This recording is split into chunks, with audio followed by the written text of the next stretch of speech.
This is Putin's War with me, Mike Graham, on talkTV. I'm joined, as ever this week, by Hugh Andree, military expert, the man that knows a thing or two about what's going on in Ukraine, but also with a special guest this week, Andy McNab, former Special Forces soldier and author. Welcome to the show.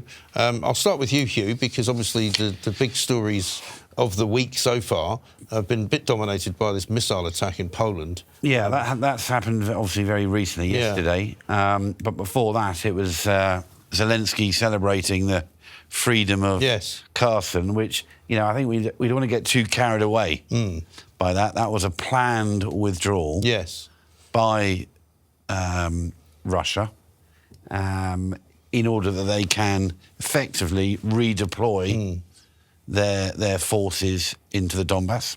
So why did they do that then? I think for that, well, first and foremost, their people in Kherson were getting hammered, and they had an awful lot of not particularly well-trained individuals there. What they're planning on doing is withdrawing onto the eastern bank of the Dnipro. I had the privilege of looking at some satellite photographs and seeing 3 very long and very well-constructed sets of trenches. But what is interesting, and as I said, we mustn't get too elated here, because what Zelensky's going to have to do, first and foremost, getting back Kherson is only half of it. There'll be mines, there'll be booby traps. There is talk of rogue Russian soldiers dressed in civilian clothes. That city will need to be secured and locked down. And then that's, of course, is just before the Russian artillery starts landing. So he's also now got to be thinking, how do we push the Russian forces back a further 30 kilometres so we're out of range of their artillery rockets? Right. And how do they do that? Well, it's going to be difficult. So if what Hugh's saying, if you've got, you know, what they call defence in depth, so you've got, you know, a trench conflicts where you've got to actually really fight through, you know, which the Ukrainians won't be too keen on doing, because the casualty rates are so high, and so all commanders, whatever side you are really worried about the casualty rates, not only for the loss of the men and women who are fighting, but actually how are you going to reinforce, make up those numbers, you know, because there's only a finite number on both sides where they can get. So I think it's going to be really, really difficult. And again, what Hugh was saying, it was a tactical withdrawal. You know, it's not as if they're running away. There will be a plan, and the plan may be just to just artillery it and decimate it and let the Ukrainians pick up the rubble, and it's worthless to them. Or there could be an even bigger plan to come round and actually encircle the city. We just don't know. What is very interesting is there is some intelligence now appearing that suggests Ukrainian forces have now taken the Kinburn Spit, which is the southwest of Kherson, which you can see on the map now, and that there are also forces, Ukrainian forces, gathering to the east of Kherson around Novokakova. That would therefore suggest some sort of pincer movement along that eastern bank to push those Russian forces back further. But it'll be a challenge, and Zelensky has certainly got his work cut out. Yeah, and it's a weird sort of war to cover, I think, for a lot of journalists, because most wars that certainly Britain's been involved in one way or another, whether it was in the Balkans or whether it was in the Middle East or Afghanistan, there were a lot of journalists around, whether they were embedded or not, so you could get the story. But with this, you can't really get your head around the story very often. No, it's quite difficult, because normally you'd have sort of the journalists on both sides, but if you like, both sides of the fence. But I think that the most important thing, we get all the stories, and we've got to, as the West, we've got to have good, productive stories that everything's going all well. But one thing that I always do is just look at the map, and there's still a lot of red on the map. So no matter what's going good, what's going bad, you know, the fact is there's a lot of red on the Ukrainian map, and whether we get to a point where that's going to stay through negotiation, or we get to the point where it keeps on moving back to the border.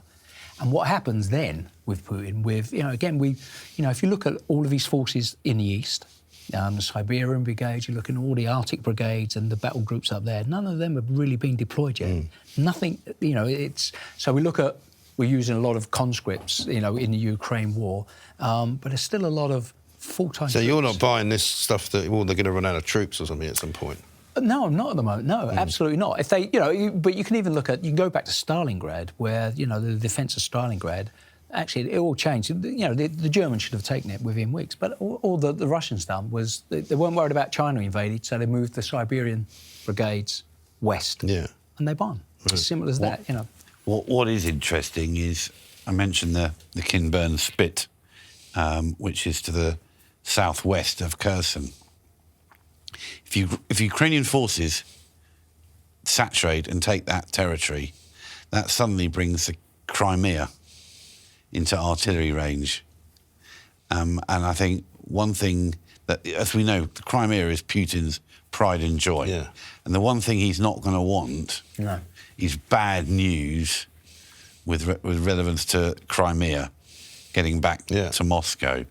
So I think it's going to be really interesting to see what happens there. And what he's prepared to do. Well, let's turn it to these missile strikes in Poland, because obviously overnight, we're sort of 24 hours, maybe nearly after the event, a lot of people were worried that it was a Russian strike, but it turns out that's probably certainly not the narrative we're being told now anyway. Yeah, that will most definitely not be a Russian strike. Yeah. Because it'll be a Ukrainian missile that went rogue, was fired accidentally, was a mistake. Yeah. But it will most definitely not be a Russian missile. Right. Well, nobody wants it to be that. Well, no, the Ukrainians will. Yeah, apart from the Ukrainians. To try and get NATO more involved. Yeah. I think, and that's no matter where it's come from, it won't be a Russian. No. Even if it was. Somebody put it to me today that it might create a request or a further request for sort of no-fly zone, which edges into more of the edges of Ukraine as opposed to just where the NATO lines are. I don't think that would happen, though, would it? It's really dodgy, the fact that what everything is about de-escalation. Yeah. So anything that escalates, that's why everybody's trying to play down this missile landing in Poland. The more it escalates, the more chance we've then got to move into a conventional war. And how would that escalate from the Russian side? Yeah. And it's just not what's happening in Europe. What happens with China and Taiwan. That's why the Americans are investing so much in Ukraine, much more than Europeans. Yeah. To make sure it de-escalates. Let's just get it over and done with. Whatever the deal, and there will be a deal struck. Maybe it's like there's got to be something going on. Because they're more worried about China than they are about what's going on in Ukraine. Well, Russia were at the G20, weren't they? In one way, shape or form. Will anything have happened there? Or the G19, as President Zelensky was addressing it. Yes. Would anything have happened there, do you think, to get it any closer to I think settlement? From looking at the news, looking at Justin Trudeau, the Prime Minister in Canada, the biggest concern at the moment is the economic impact the war is having globally. I know the Treasury, Treasury Secretary in the US, Trudeau, inflation's going up, the price of heating and food is going up. And the best thing that could happen for the world globally at the moment is for this war to end. Yeah. And whether everybody's fighting in that direction is another matter, I suppose. I agree, and I think that maybe one of the, certainly one of the tactics that Putin's thinking about is then when we go into winter, obviously you've got the Ukrainians that are suffering with the infrastructure coming down as well, but all we're going to see is, the cost of heating, the cost of food, everything going up. So domestically, individual countries, it becomes such a problem. They've just got to go, put pressure on Ukraine to say, stop. Right, yeah. This is the deal you've got to do. One way or another, you're going to do it. And there'll be incentives, reconstruction, cash, all that sort of stuff. But it's all about de-escalation at the moment. Sure. Got it. Well, that's all we've got time for this week on Putin's War. Andy McNab, thank you very much indeed. Hugh, we'll see you again. Same time next week. This is Mike Graham to talkTV.